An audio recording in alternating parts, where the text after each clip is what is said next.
আল্লাহ পাক রব্বুল আলামিন কোরআন শরীফে বলেন, ওয়ামান আ'রাযা আন যিকরি ফাইন্না লাহু মাঈশাতান দনকা। যে মানুষ আমি আল্লাহর ইয়াদ থেকে বিমুখ হয়ে যাবে, যে মানুষ আমি আল্লাহকে স্মরণ করবে না, যার জীবনে নামাজ নাই, যার জীবনে রোজা নাই, যার জীবনে আমি আল্লাহর জিকির নাই, আমার বিধান নাই, তার দুনিয়ার জীবন হবে দুর্বিষহ। পরকালে তো শাস্তি আছেই। এর আয়াতের শেষ অংশের মধ্যে পরকালের কঠিন শাস্তির কথা বলা আছে। সেদিকে না গেলাম, দুনিয়াতেও কোরআন বলছে তাদেরকে জীবনে আফত বিপদ দিয়ে আল্লাহ কঠিন পরিস্থিতির সম্মুখীন করবেন যদি আল্লাহর বিধানের সাথে আমাদের সম্পর্ক এবং আমাদের তাল্লুক না থাকে।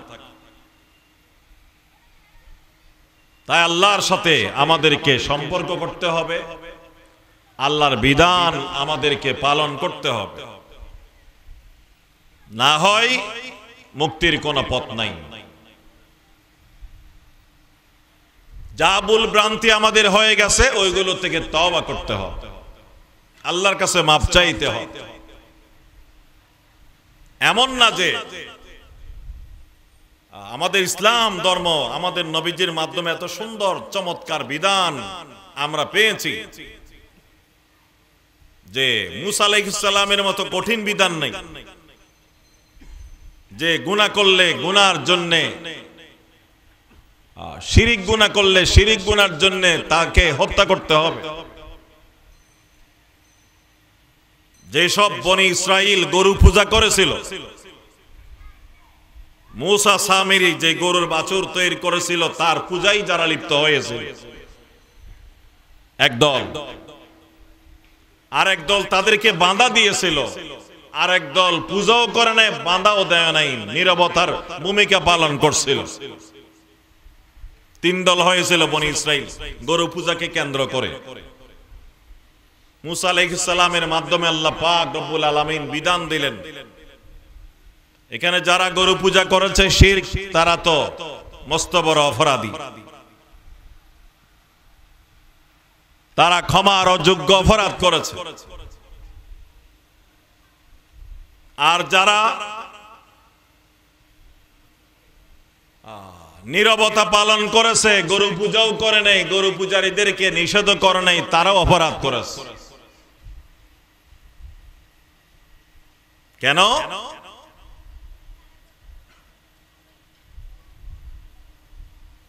ভালো কাজ করা যেমন দায়িত্ব,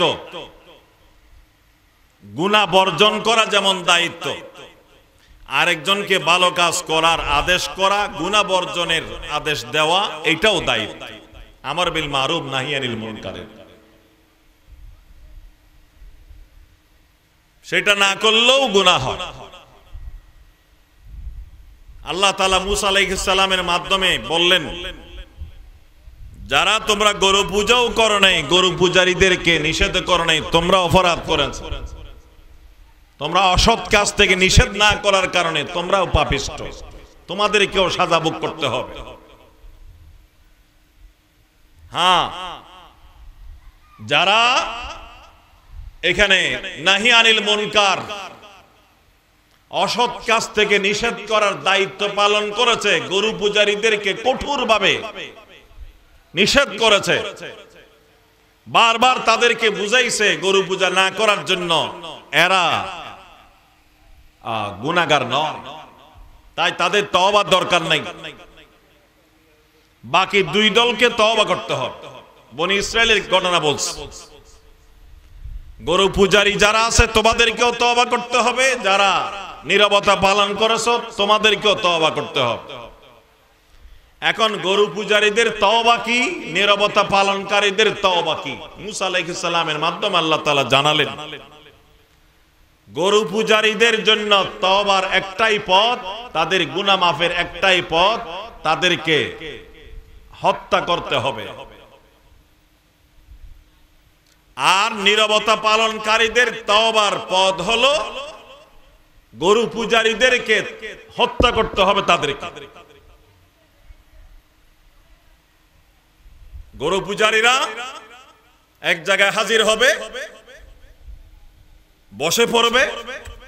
ওই সৌদি আরবে মাথা কাটার জন্য যেভাবে জল্লাদ নিয়ে যায় খুনিকে, মাথা নিচু করে বসে পড়ে, আর জল্লাদ তার গর্দনের উপর তরবারি মেরে মাথাকে আলাদা করে দেয় দেহ থেকে।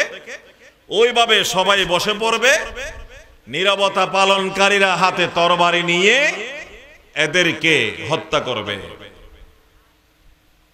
এরা নিহত হয়ে যাবে। এটা হলো গরু পূজারীদের তওবা। আর ওরা নিজেদের হাতে এদেরকে হত্যা করবে, এটা হলো তাদের তওবা। মুসা আলাইহিস সালামের নির্দেশে তারা একত্রিত হয়ে গেলেন। গরু পূজারীরা নির্দিষ্ট জায়গার মধ্যে হাজির হয়ে গেলেন, আর নীরবতা পালনকারীরা তওবা হাতে নিয়ে জল্লাদের ভূমিকা পালন করার জন্য, এদেরকে হত্যা করার জন্য তরবারি নিয়ে হাজির হয়ে গেলেন। মুসা আলাইহিস সালামের পক্ষ থেকে নির্দেশ দেওয়া হলো, এবার তোমরা অপারেশন শুরু করো, এদেরকে কাটতে শুরু করো। এই গরু পূজারীদের মাথা দেহ থেকে আলাদা করে দাও। এখন যখন এদেরকে হত্যা করতে যায়, এদেরকে খুন করতে যায়, বলে হত্যা করতেছে, এটা অপরাধ না? মানুষ খুন করা, মারা অপরাধ যদি অন্যায় ভাবে হয়। এই জন্য কোরআন এবং হাদিসের মধ্যে কতলুন নফস, মানুষ হত্যা কবিরা গুনাহ, এটার পরে একটা শর্ত জুড়ে দেওয়া আছে, বেগাইরে হক্কিন, অন্যায় ভাবে, না হক ভাবে মানুষ হত্যা করা, এটা হলো অপরাধ। তাহলে না হক শব্দ শর্ত জুড়ে দেওয়ার কারণে বোঝা গেল হক এবং ন্যায়সঙ্গত ভাবে হত্যারও কিছু কি আছে, অপশন আছে। সেটা আমাদের শরীয়তে হলো তিনটা। একটা হলো খুনি, আন-নাফসু বিন-নাফস। দুই নাম্বার আস-সাইয়্যিবুজ জানি, আমাদের শরীয়তে রাসূলুল্লাহর হাদিস, বিবাহিত নারী পুরুষ যদি জিনার মতো, ব্যভিচারের মতো অপরাধে লিপ্ত হয়, তাদের সাজা মৃত্যুদণ্ড। তিন নাম্বার আত-তারিকু লিদীনিহি আল-মুফারিকু লিল জামাআ, কোন মুসলমানের সন্তান, কোন মুসলিম যদি ইসলাম ধর্ম ত্যাগ করে আল্লাহ রাসূল কোরআনের বিরুদ্ধে বক্তব্য দিয়ে বিধর্মী হয়ে যায়, যাকে আমরা বলি মুরতাদ শরীয়তের পরিভাষায়, তার শাস্তি হলো মৃত্যুদণ্ড। قال النبي صلى الله عليه وسلم لا يحل دم امرئ مسلم إلا بإحدى ثلاث النفس بالنفس والثيب الزاني والتارك لدينه المفارق للجماعة أو كما قال النبي عليه الصلاة والسلام। আমাদের শরীয়তে তিন অপরাধে মানুষকে খুন করা বৈধ। মুসা আলাইহিস সালামের শরীয়তে শিরক, গুনাহে কবিরা, এমন অপরাধ যার কারণে মানুষকে খুন করা বৈধ। আল্লাহ তাআলা বিধান দিলেন মুসা নবীকে। তাই তারা তরবারি নিয়ে, কারা জল্লাদের ভূমিকা পালন করতেছে, কারা যারা নীরবতা পালন করেছে, গরু পূজারীদেরকে, শিরককারীদেরকে যারা নিষেধ করে নাই, এরা যখন মারতে গেল, দেখে যে নিজের ভাই, চাচতো ভাই, জ্যাঠাতো ভাই, নিজের আপনজন, সমাজের লোক, এখন আপনজনকে দেখে চিনে, চেহারা দেখে দেখে কিভাবে হত্যা করবে এটা তারা পারতেছে না। তারা এসে মুসা নবীকে জানালেন, হে আল্লাহর নবী মুসা, আপনি নির্দেশ দিয়েছেন আমাদের তওবার একটাই পথ, আল্লাহকে রাজি করার জন্য আমাদেরকে এই কাজ করতে হবে, জল্লাদের ভূমিকা পালন করতে হবে। আমরা তরবারি নিয়ে গেলাম এদেরকে মারার জন্য, কিন্তু দেখলাম এরা আমাদের আত্মীয় স্বজন, কেমনে মারব, আমরা তো পারছি না। মুসা আলাইহিস সালাম বললেন, কথা তো ঠিক, দেখে শুনে তোমরা পারবে না এরকম। তোমাদের যে বন্ধন আছে, আত্মীয়তা আছে, রক্তের বন্ধন আছে, এটা তোমাদেরকে বাধা দিচ্ছে। তোমরা এই কাজ করতে তোমাদের কষ্ট হচ্ছে, আমি বুঝতে পারলাম। আল্লাহর কাছে দোয়া করলেন মুসা নবী, আল্লাহ এরা তো পারছে না, এরা অপারক, এখন আপনি বিকল্প ব্যবস্থা দেন। আল্লাহ তাআলা বলেন ঠিক আছে, পারছে না মানি, দেখে দেখে তারা আপনজনকে খুন করতে, হত্যা করতে পারছে না, না দেখার পরিবেশ আমি আল্লাহ করে দেব। দিনের বেলা ছিল, আল্লাহ তাআলা এমন মেঘ দিলেন, মুহূর্তের মধ্যে পুরো এলাকাটা এমন অন্ধকারাচ্ছন্ন হয়ে গেল, একজন আরেকজনকে দেখবে দূরের কথা, নিজের শরীরও নিজে দেখতেছে না। এইবার আল্লাহর নির্দেশে মুসা নবী তাদেরকে হুকুম করলেন, এবার তোমরা কাজ শুরু করো, জল্লাদের ভূমিকা পালন করো। এখন ওরা কাটতে শুরু করলো, মারতে শুরু করলো, এরা মরতে শুরু করলো।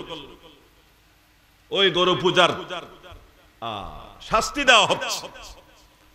মুসা আলাইহিস সালাম, হারুন আলাইহিস সালাম ময়দানের পাশে সিজদায় পড়ে যার যার কান্না শুরু করলেন, আল্লাহ বনি ইসরাইল তো আজকে শেষ হয়ে যাবে, বনি ইসরাইল তো আজকে ধ্বংস হয়ে যাবে।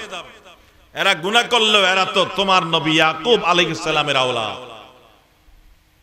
এরা তো ধ্বংস হয়ে যাবে। আল্লাহ তুমি এদেরকে মাফ করো, তুমি বিধান দিয়েছো আমার মাধ্যমে, এটাই তাদের একমাত্র তওবার পথ, তোমাকে রাজি করার পথ। আল্লাহ তুমি চাইলে তো মাফও করে দিতে পারো। কিছু এইভাবে নিহত হওয়ার পর, ওরা হত্যা করার পর, মুসা এবং হারুন আলাইহিমাস সালামের কান্নাকাটির বরকতে আল্লাহ পাক রব্বুল আলামিন মুসা নবীর কাছে ওহী পাঠালেন, ঠিক আছে যা মারা হয়েছে মরছে, এইটুকু শেষ, আর মারার দরকার নেই, বাকিদেরকে আমি আল্লাহ মাফ করে দিলাম।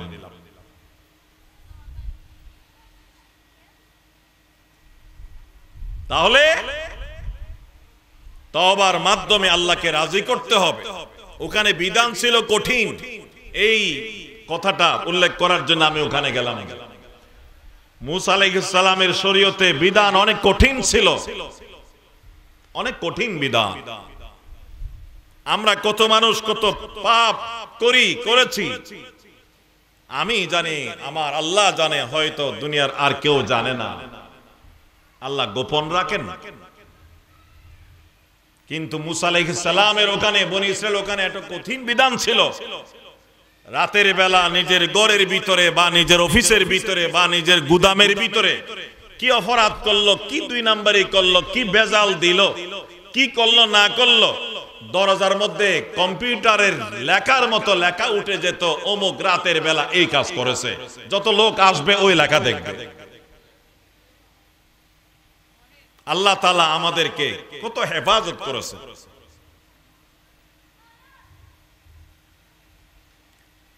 আল্লাহ তাআলা আমাদেরকে তওবার পদ্ধতি দিলেন, মৌখিক তওবা, আন্তরিক তওবা, এর মাধ্যমে আল্লাহ তাআলা আমাদেরকে মাফ করবেন। এটাই হলো আমাদের মুক্তির পথ। বললাম রাসূলুল্লাহর হাদিস, কুল্লু বনি আদম খাত্তা, সব আদম সন্তান আমরা পাপে এবং গুনাহে লিপ্ত। এই গুনাহ থেকে মুক্তির জন্য আল্লাহর কাছে নাজাত পাওয়ার জন্য পদ্ধতি হলো তওবা, ইস্তেগফার। এটা যদি আমরা করি, এর বরকতে আল্লাহ পাক রব্বুল আলামিন আমাদের গুনাহ মাফ করবেন। আল্লাহ কোরআনেও এলান দিয়েছেন, হাদিস শরীফ আল্লাহ রাসূলও বারে বারে কথা বলেছেন, বারে বারে বলেছেন। এবং এই সহজ বিধানেই আমাদের জন্য কিয়ামত পর্যন্তের জন্য। মুসা আলাইহিস সালামের শরীয়তে প্রথম বিধান এত কঠিন ছিল না। বনি ইসরাইলের অবাধ্যতার কারণে, তাদের দুষ্টামির কারণে আল্লাহ পাক রব্বুল আলামিন তাদেরকে কঠিন থেকে কঠিন বিধান দিয়েছেন। যত তারা দুষ্টামি করেছে, তত আল্লাহ বিধান কড়া করে দিলেন, কঠিন করে দিলেন। এর আগে কিন্তু এত কঠিন বিধান ছিল না। আমাদের এখানে যেমন মৌখিক এবং আন্তরিক তওবা গুনাহ মাফের জন্য যথেষ্ট, এক সময় মুসা নবীর শরীয়তেও এরকম আন্তরিক তওবা, মৌখিক তওবা গুনাহ মাফের জন্য যথেষ্ট ছিল।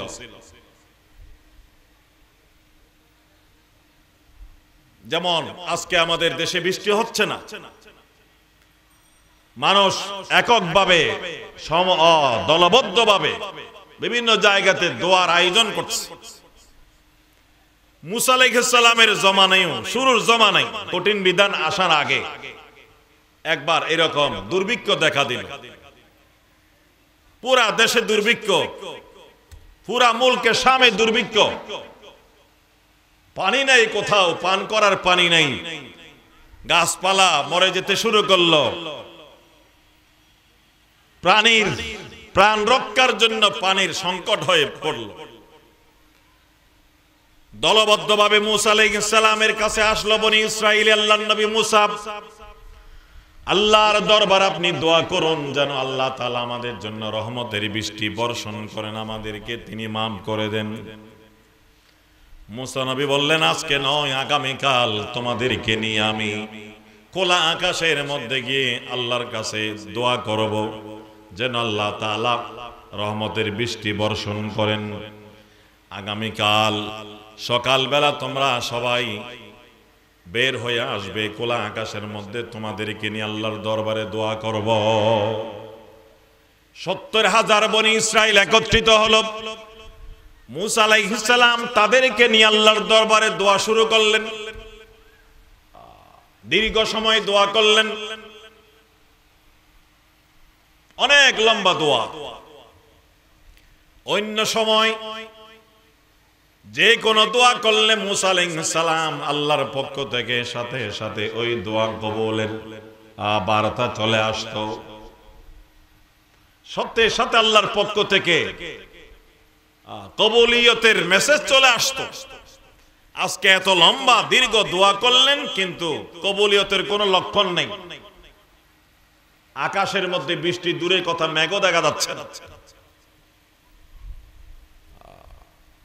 অথচ আম্বিয়ায়ে কেরাম নিষ্পাপ আল্লাহর খাস বান্দা, তারা দোয়া করলেই কবুল হওয়ার কথা। আমাদের নবীজির জামানায় হয়েছে, রাসূল করিম সাল্লাল্লাহু আলাইহি ওয়াসাল্লাম মসজিদ নববীতে মিম্বরের উপর দাঁড়ালেন খুতবা দেওয়ার জন্য জুমাবার। রাসূলুল্লাহর পিছনে জুমার নামাজ আদায় করার জন্য দূর দূরান্ত থেকে হাজার হাজার সাহাবারা চলে আসতেন। অনেক দূর থেকে একেবারে মরুভূমি এলাকার একজন সাহাবী আসলেন রাসূলুল্লাহর পিছনে নামাজ আদায় করার জন্য।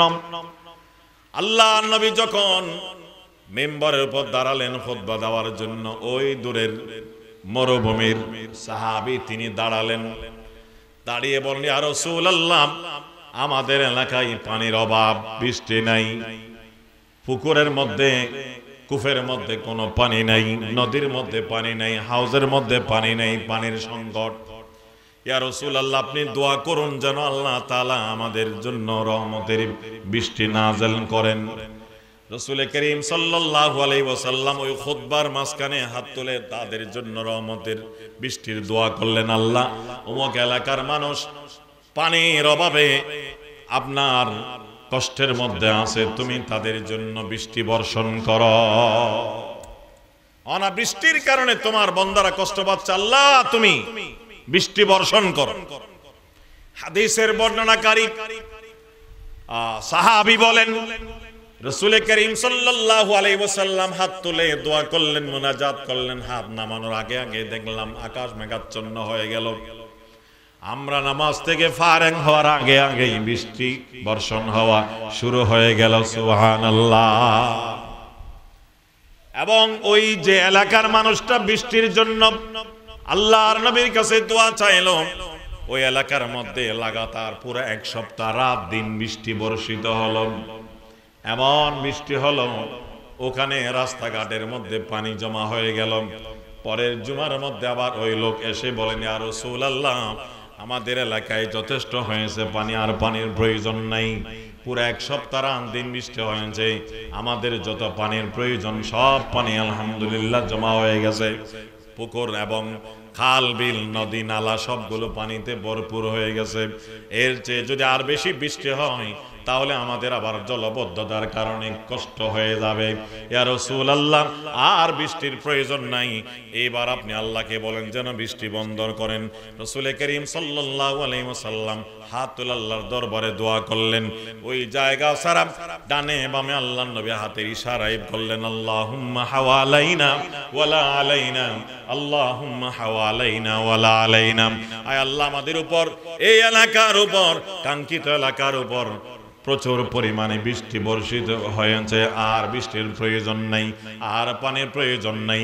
আল্লাহ, আরো যদি তোমার বৃষ্টি দেওয়ার মর্জি থাকে তাহলে আশপাশ এলাকায় দেন, এই এলাকায় আর প্রয়োজন নাই। আল্লাহর নবী এইভাবে দোয়া করার সাথে সাথে বৃষ্টির মোড় ওই দিক থেকে ভিন্ন দিকে ফিরে যায়। মুস্তাজাবুদ দাওয়াত, মুস্তাজাবুদ দাওয়াত বলে এমন মানুষদেরকে যারা হাত তুলতে দেরি, দোয়া কবুল হতে দেরি নেই। মুসা আলাইহিস সালাম আল্লাহর পয়গম্বর, দোয়া করেছেন দীর্ঘ সময় কাইমনোবাক্যে ৭০,০০০ বনি ইসরাইল নিয়ে দোয়া কবুল হওয়ার কথা, কিন্তু কোনো লক্ষণ নেই, কোনো আলামত নাই, বৃষ্টির কোনো মেঘ বাদল দেখা যাচ্ছে না। মুসা আলাইহিস সালাম একটু পরে দোয়া করলেন, আয় আল্লাহ, আল্লাহর কাছে টেলিফোন করলেন, আল্লাহর কাছে কথা বললেন, আয় আল্লাহ, এত দীর্ঘ সময় ধরে আমি ৭০,০০০ বনি ইসরাইল নিয়ে তোমার দরবারে দোয়া করলাম, আয় আল্লাহ, তুমি তো আমাদের দোয়া কবুল করলে না, বৃষ্টির জন্য আমরা কান্নাকাটি করলাম, তুমি তো বৃষ্টি দিলে না। আল্লাহ তাআলা মুসা আলাইহিস সালামের কাছে ওহী পাঠালেন, টেলিফোনে কথা হচ্ছে আল্লাহ এবং মুসা নবীর মাঝে, আল মুকালামা বাইনাহু ওয়া বাইনাল্লাহ। আল্লাহ তাআলা বলেন যে ৭০,০০০ বনি ইসরাইল নিয়ে মুসা আপনি দোয়া করতে আসলেন, এই ৭০,০০০-এর ভিতরে একজন মানুষ এত বড় পাপিষ্ট আছে, ও বিগত দীর্ঘ ৪০ বছর পর্যন্ত অপরাধ করে যাচ্ছে অবিরাম, ৪০ বছরেও জীব আমার কাছে কোনোদিন ক্ষমা চাইনি। সে পাপিষ্ট মানুষের কারণে আমি দোয়া কবুল করি নাই, তার কারণে দোয়া মঞ্জুর করা হয় নাই, তাকে বের করে দাও আগে, তারপরে দোয়া কবুল করব। ৭০,০০০ মানুষের ভিতরে একজনের কারণে বাকিদের দোয়া কবুল হচ্ছে না। আল্লাহ তাআলা বলেন, মুসা তাকে বের করে দাও মজলিস থেকে। মুসা আলাইহিস সালাম চিন্তা করলেন, একজন মানুষকে এভাবে কিভাবে বের করে দেব? ঠিক আছে, আমরা যেন আমাদের যেন বের করতে না হয়, বের করে দিতে না হয়, আমরা ঘোষণা দিয়ে দেব যেন সে নিজে বের হয়ে যায়। বিশাল এলাকার মধ্যে জমায়েত, ৭০,০০০ মানুষের জন্য অনেক বড় এলাকা। মুসা আলাইহিস সালাম কয়েকজন লোককে বিভিন্ন দিকে পাঠালেন, তুমি এইদিকে যাও, তুমি এইদিকে যাও, তুমি এইদিকে যাও, পুরা মজমার মধ্যে ঘুরে ঘুরে এলান করো, কে আছো বড় পাপিষ্ট মানুষ, দীর্ঘ ৪০ বছর যাবত লাগাতার গুনাহ করে যাচ্ছ, তোমার কারণে আমাদের দোয়া কবুল হচ্ছে না। মুসা নবীর দোয়া আল্লাহ তাআলা কবুল করছেন না। আল্লাহর পক্ষ থেকে মুসা নবীর মাধ্যমে এলান করা হচ্ছে, তুমি মজলিস থেকে বের হয়ে যাও, তাড়াতাড়ি তুমি বের হয়ে যাও। কয়েকজন মানুষ ঘোষণা দিতে শুরু করলো, পুরা এলাকায় ঘোষণা হওয়ার পরে এক ঘোষকের আওয়াজ তার কানে পৌঁছলো, ওই পাপিষ্ট মানুষের কানে। বলা হচ্ছে, নির্দেশ নবীর, মজলিস থেকে তুমি বের হয়ে চলে যাও। এখনো বড় বিপদে। ঘোষণা দেওয়ার পরে এই মুহূর্তে বের হয়ে যাওয়া, আর কেউ বের হচ্ছে না, একজন বের হচ্ছে, তাহলে সবার নজর পড়বে তার উপর। এই পাপিষ্ট মানুষটা তো এই লোকেই মনে হয়। আর যদি না গিয়ে বসে থাকি তখন আরো বড় বিপদ।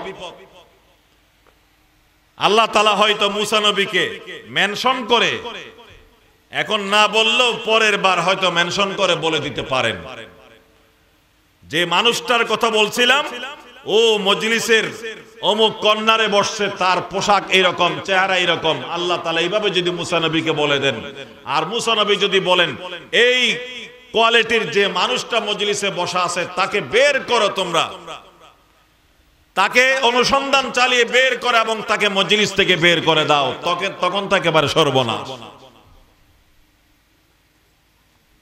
তখন ওই গুনাহগার মানুষটা ওই জায়গায় মাওলার দরবারে মুনাজাত এবং কান্নাকাটি শুরু করলো যে আল্লাহ আমি গুনাহ করেছি, কিন্তু দীর্ঘ 40 বছর পর্যন্ত আমার গুনার খবর আমি জানতাম, তুমি জানতে, আর কেউ জানতো না। তুমি দয়া করেছো, মানুষের সামনে আমার গুনার কথা প্রকাশ করো নাই। আল্লাহ কত বড় দয়াবান। মেরে মৌলা মেরে সত্তারুল উয়ুব, মেরে মৌলা মেরে সত্তারুল উয়ুব, মেরে মৌলা মেরে গফফারুজ যুনুব, মেরে মৌলা মেরে গফফারুজ যুনুব। আল্লাহ পাক রব্বুল আলামিন মানুষের গুনাহ গোপন রাখেন, এটা আল্লাহ পাকের দয়া। হাদিস শরীফে নবীজি বলেছেন, আমরা যারা এলাকার মানুষ, সমাজের মানুষ, মুসলমান সমাজের মানুষ, আমরা একজনে আরেকজনের অনেক গোপন দোষের হয়তো কথা জানি। রাসূল করিম সাল্লাল্লাহু আলাইহি ওয়াসাল্লাম বলেন, আমি কোন মুসলমান ভাইয়ের গোপন দোষের কথা জানার পরে যদি এটাকে গোপন রাখি, প্রকাশ না করি, মানুষের সামনে তাকে বেইজ্জত করার জন্য আমি যদি ষড়যন্ত্র না করি, আমি তার গোপন গুনার কথা, পাপের কথা, অপরাধের কথা জানার পরে যদি আমি গোপন রাখি, কাল কিয়ামতের ময়দানে আল্লাহ তাআলা আমার গুনাহকেও গোপন করে কিয়ামতের ময়দানে আমাকে বেইজ্জত করবে না। আর আমি যদি কাউকে বেইজ্জত করার জন্য তার গোপন দোষ সমাজে প্রচার করি, রাসূলুল্লাহ বলেন কিয়ামতের ময়দানে আমার গোপন দোষের কথা কোটি কোটি মানুষের সামনে আল্লাহ প্রকাশ করে আমাকে তাদের সামনে অপদস্থ করবে।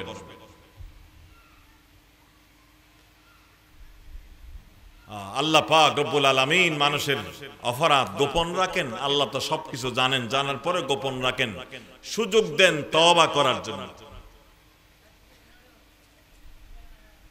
এখন ওই 40 বছরের গুনাহগার কি গুনাহ করছে ও জানে, আল্লাহ জানে।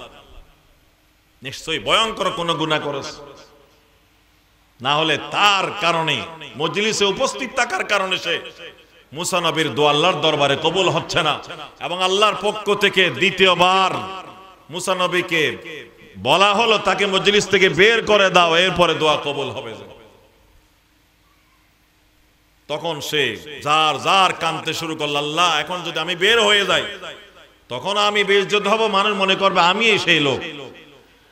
আর যদি আপনি মুসা নবীকে আমার পরিচয় বলে দেন, আমার চেহারা সুরত পোশাকের কথা বলে দেন, আমাকে খুঁজে এখান থেকে বের করে যদি আমাকে মজলিস থেকে উঠাই দে, তখন তো একেবারে সর্বনাশ।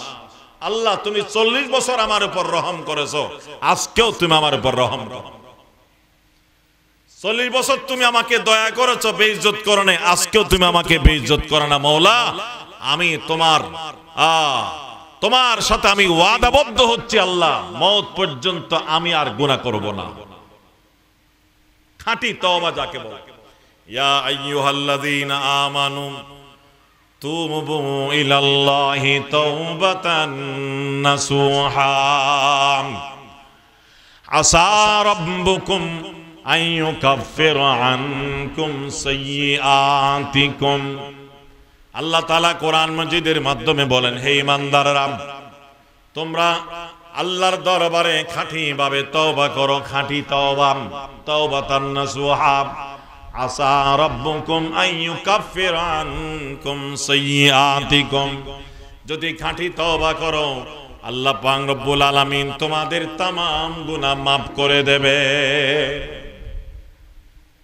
তওবাই নাসুহা করলে, যথাযথভাবে তওবা করলে আল্লাহ পাকের ওয়াদা কোরআন শরীফ আছে, আল্লাহ তাআলা গুনাহ maaf করবেন। শুধু গুনাহ maaf নয়, আল্লাহ তাআলার যদি দয়া হয় কারো প্রতি, গুনাহ maaf করার পরে গুনার জায়গাতে সওয়াব লিখে দিয়ে আল্লাহ পাক শূন্যস্থান পূরণ করে দেবেন। ওয়ায়ুবাদদিলুল্লাহু সাইয়্যাতিহিম হাসানাত। মুফাসসিরিনে কেরাম লিখেছেন এই আয়াতের আন্ডারে আল্লাহ এই দয়া কেন করবেন কোন বান্দার প্রতি? বলে যে এই দয়া করবেন যে কোন তার মাহবুব বান্দার প্রতি, এই জন্য গুনাহ লেখা হয়েছিল পৃষ্ঠায়, গুনাহ ডিলিট করে খালি থাকলে পৃষ্ঠা, এই পৃষ্ঠা যে কেউ দেখবে পড়বে এই আমলনামা, যখন পৃষ্ঠা খালি দেখবে সন্দেহ আসবে মনে মনে, নিশ্চয় এখানে কিছু লেখা ছিল, নিশ্চয় এখানে কিছু ছিল, হয়তো তওবার কারণে মাফ হয়েছে। আর যদি পৃষ্ঠা খালি না থাকে, ওখানে আল্লাহ তাআলা নেকি দিয়ে পৃষ্ঠা ভর্তি করে দেন, যে কেউ পাঠ করবে আর সন্দেহ যাবে না যে এখানে গুনার কোন লেখা ছিল, কারণ পৃষ্ঠা তো নেকিতে ভর্তি হয়ে গেছে। এই দয়াও আল্লাহ তাআলা করবেন তার কোন মাহবুব বান্দার প্রতি, যদিও সবার জন্য না। যেমন আয়াতটা নাযিল হয়েছে হযরত ওয়াহশীর ব্যাপারে, খাস মানুষের ব্যাপারে। তো ওই মানুষ কোথায়? ওই মজলিসের মধ্যে বনি ইসরাইলের 70,000 মজমার ভিতরে ওই লোক ওই জায়গাতে জার জার কাঁদতে শুরু করলো মাওলার দরবারে। মনে মনে বললে হয়ে যায় দোয়া মুনাজাত, বড় আওয়াজে বলার দরকার নেই। আল্লাহ তাআলা আলিম মিজাতিস সুদূর।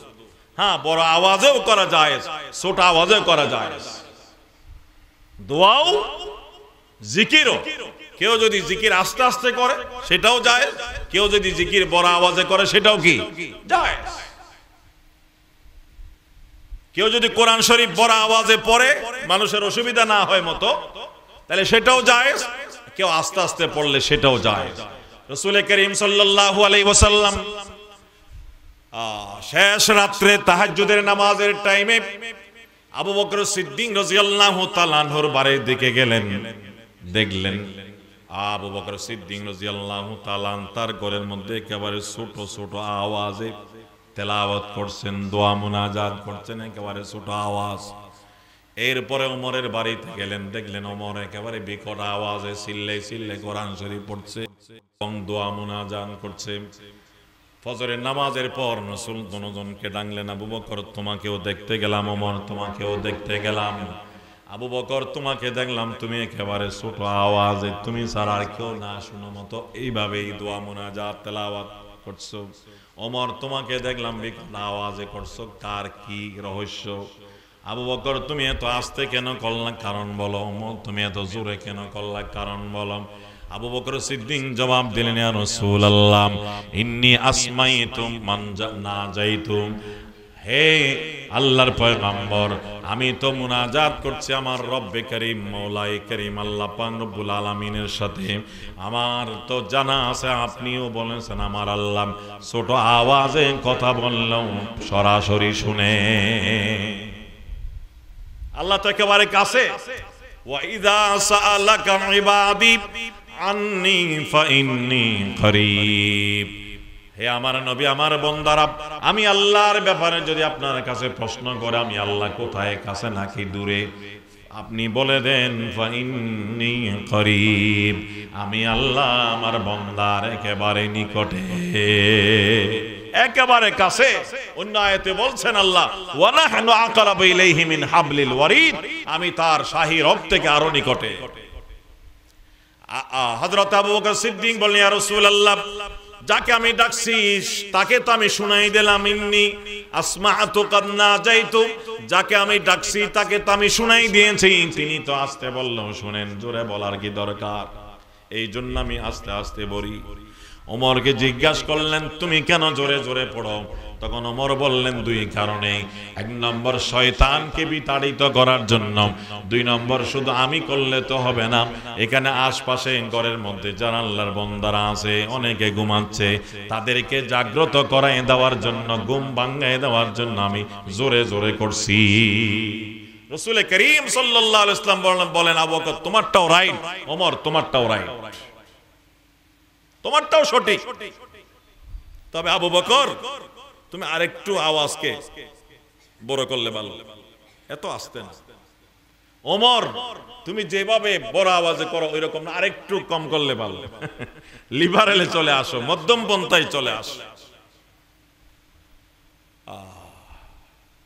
ওই 70,000-এর মধ্যে একজন বনি ইসরাইল নীরবে যার যার আল্লাহর দরবারে কান্না শুরু করলো, আয় আল্লাহ আমি তো অপরাধ করেছি, তুমি জানো 40 বছর তুমি আমার উপর দয়া করেছো, আমাকে বেইজ্জত করো নাই। আজকে তোমার নবীর সামনে 70,000 বনি ইসরাইল দেশবাসীর সামনে তুমি আমাকে মেহেরবানি করে বেইজ্জত করো না। আল্লাহ আমি মাফ চাই, তুমি আমাকে মাফ করে দাও। আমি লজ্জিত হলাম, আমি শর্মিন্দা হলাম। আমি তোমাকে কথা দিচ্ছি মওত পর্যন্ত আর আমি অপরাধ করব না। পাদেশাহ जुर्मे मारा दरगुजार मा गुनाहगारे में तू आमरज़गार तूने को कारी मा बद कर दाइम जुर्मे बे अंदाज़ा बे हद कर दाइम सालहा दर बंद सिया गश्ताइम आखिर अज कर दा पशीमा गश्ताइम बेगुना नगु जश्ते बर्मा साथे बाहुजुरे दिल न कर दम तो आते नफ्सु शैतान जद करी मारा है मन रहमतन बाशद शफाअत खाहे मन बरदरामत बंदाये बोगुरी खताम आबरोये खुद बसे यारी खताम मगफिरत दारद उम्मीद अज़ लुत्फ़े तू जाके खुद फरमुदाई ला तकनतू। এই বনি ইসরাইল যখন আল্লাহর দরবারে খাঁটি ভাবে তওবা করলো, লজ্জিত হয়ে আল্লাহর দরবারে তওবা করলো, আর সামনে এই গুনাহ না করার জন্য ওয়াদাবদ্ধ হলো। তওবায়ে নসুহা যখন করলো, 3 কথার নাম তওবায়ে নসুহা। যে গুনাহ করে যাচ্ছে ওই গুনাহ ছেড়ে দেওয়া, এবং গুনাহ করার কারণে আল্লাহর দরবারে লজ্জিত হওয়া, সামনে না করার জন্য পাক্কা ইরাদা করা। 3 শর্ত পূরণ করে ওই বনি ইসরাইল যখন আপনার তওবায়ে নসুহা করল, আল্লাহ পাক রব্বুল আলামিন তাকে সাথে সাথে maaf করে দিলেন। সুবহানাল্লাহ। আল্লাহ তাকে maaf করে দিলেন। যখন maaf করে দিলেন, মুসা আলাইহিস সালামের কাছে বার্তা আসলো, মুসা তোমার মুনাজাত দোয়া কবুল করলাম। মেঘ শুরু হয়েছে এবং বৃষ্টি শুরু হয়ে গেছে। যে জন্য দোয়া করেছিলেন ওই দোয়া সাথে সাথে কবুলিয়তের আলামত শুরু হয়ে গেছে। মুসা আলাইহিস সালাম বলেন যে আল্লাহ এতক্ষণ দোয়া করলাম, তুমি দোয়া কবুল করলে না, আর তুমি বললে ওই মানুষের কারণে দোয়া কবুল করো নাই, তাকে বের করে না পর্যন্ত দোয়া কবুল করবে না। এখনো তো এই মানুষ বের হতে আমরা দেখলাম না, আমরা বের করতেও পারি নাই, তাকে এখনো পর্যন্ত আবিষ্কার করতে পারি নাই। আল্লাহ তুমি আবার কেন আমার দোয়া কবুল করলে, বৃষ্টি বর্ষণ করলে? আল্লাহ তাআলা মুসা নবীকে জানালেন, ও মুসা, যে মানুষের কারণে দোয়া কবুল করি নাই, বৃষ্টি বন্ধ ছিল, ওই মানুষের কারণে দোয়া কবুল করলাম, বৃষ্টি বর্ষণ করলাম। যার কারণে দোয়া কবুল করি নাই তার কারণে দোয়া কবুল করলাম, যার কারণে বৃষ্টি বন্ধ করেছিলাম তার কারণেই বৃষ্টি আবার বর্ষণ শুরু করলাম। বলে মানি তো বুঝলাম না। বলে মানি তার গুনার কারণে আমি নারাজ হয়ে বৃষ্টি বন্ধ করেছিলাম, সে তোমাদের মজলিসে থাকার কারণে কারো দোয়া কবুল করে নাই, তুমি নবী হওয়ার পরে তোমার দোয়া কবুল করে নাই। কিন্তু সে এখন ক্লিন হয়ে গেছে। এই টাইমের ভিতরে সে এমন ভাবে তওবা করেছে, আমি তাকে মাফ করে দিয়েছি, আমি তাকে মাফ করে দিয়েছি। সে আমার কাছ থেকে ক্ষমা আদায় করে নিয়েছে, আমার কাছ থেকে ক্ষমা আদায় করে নিয়েছে তওবায়ে নসুহার মাধ্যমে। তাকে তুমি বের করে দিলে বা সে নিজে উঠে গেলে বেইজ্জত হতো, সে বেইজ্জত হয় নাই, আমার কাছে তওবা করেছে। আমি আল্লাহ আগে যেমন তাকে দয়া করেছি আজকেও দয়া করলাম, তাকে আমি মাফ করে দিলাম। তার কারণে বন্ধ ছিল, তার কারণে শুরু করে দিলাম।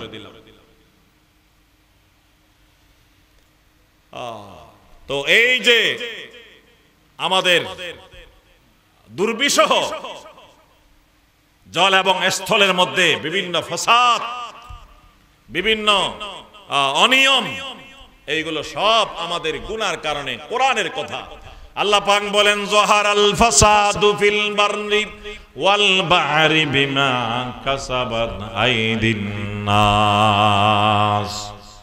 শুধু জমিনের মধ্যে নয়, সাগরের মধ্যেও, জমিনের মধ্যেও যত ফসাদ, যত বিপর্যয়, যত নিয়ম, যত বিশৃঙ্খলা সবগুলো মানুষের গুনার কারণে হয়। অনাবৃষ্টি, বৃষ্টি বন্ধ, এটা গুনার কারণে। দুবাইতে অতিবৃষ্টি, বন্যা হয়ে গেছে, এত ক্ষয়ক্ষতি গুনার কারণে।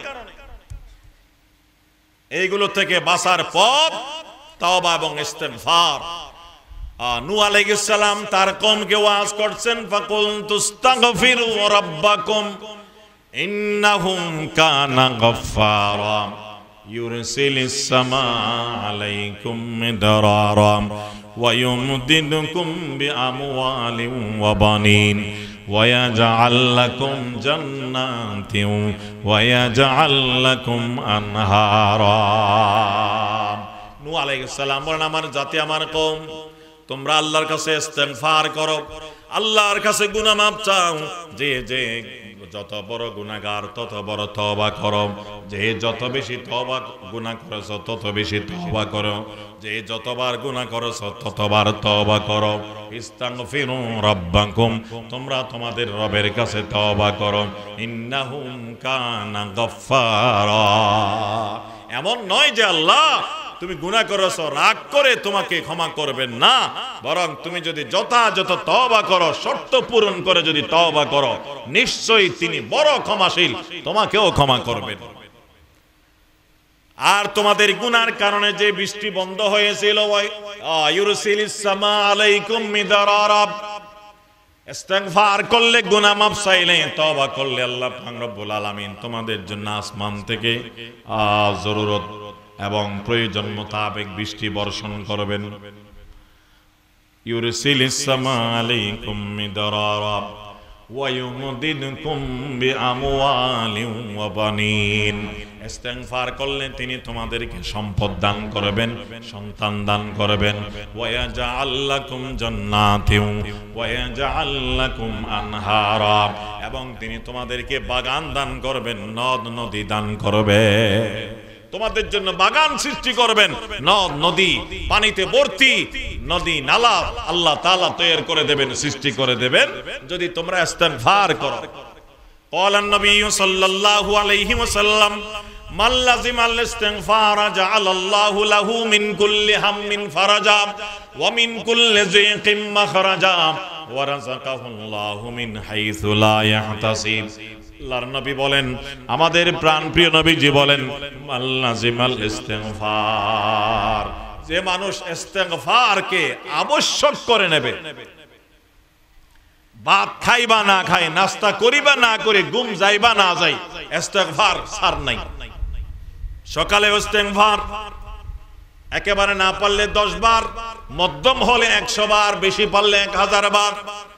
মাল্লাজিমাল ইস্তেগফার, যে নিয়মিত ইস্তেগফারকে আবশ্যক করে নেবে, 3টা পুরস্কার। জাআলাল্লাহু লাহু মিন কুল্লি হাম্মিন ফারাজা, আল্লাহ তাআলা তার সমস্ত পেরেশানি দূর করে দেবেন, সব টেনশন আল্লাহ দূর করে দেবেন।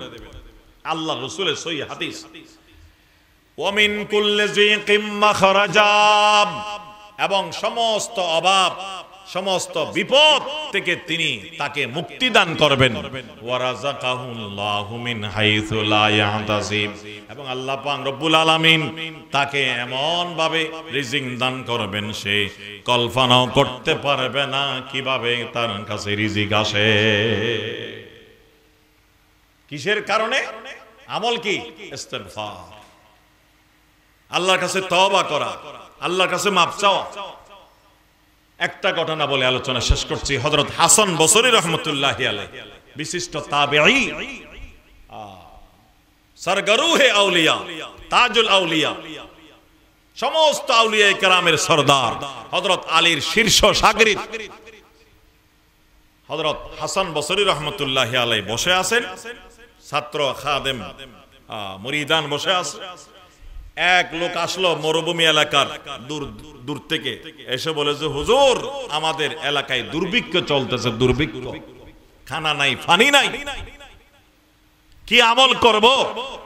হুজুর বলেন, তোমরা সবাই এলাকাবাসী বসে বসে ইস্তেগফারের আমল করো। কিসের আমল? ইস্তেগফারের আমল। সবাই গুনাহ মাফ চাও, একা দলবদ্ধভাবে সবাই গুনাহ মাফ চাও আল্লাহর দরবারে।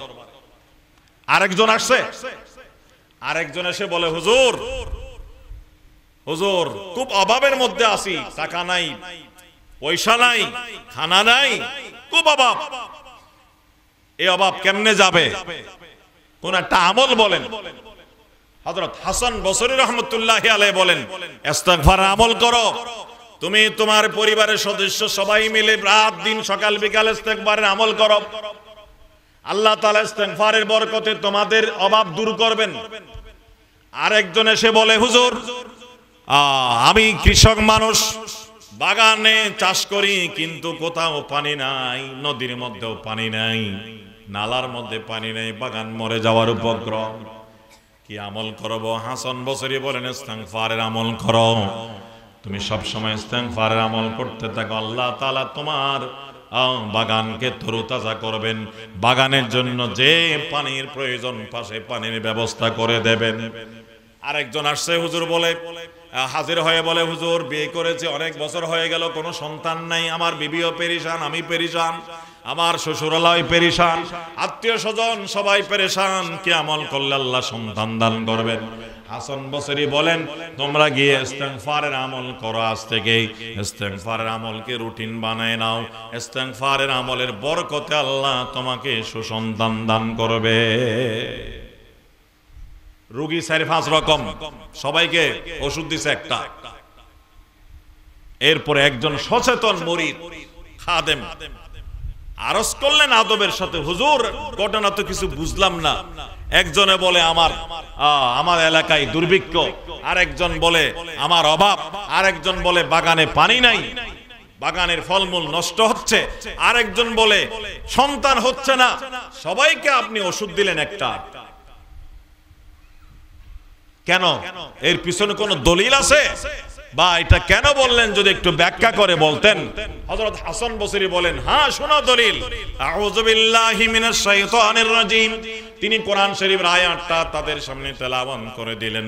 ফাকুল তুস্তাগফিরু রাব্বাকুম ইন্নাহু কানা গাফফারা ইউরসিলিস সামাআ আলাইকুম মিদরারা ওয়া ইউমদিদকুম বিআমওয়ালিন ওয়া বানিন ওয়া ইয়াজআল লাকুম জান্নাতিন ওয়া ইয়াজআল লাকুম আনহারা।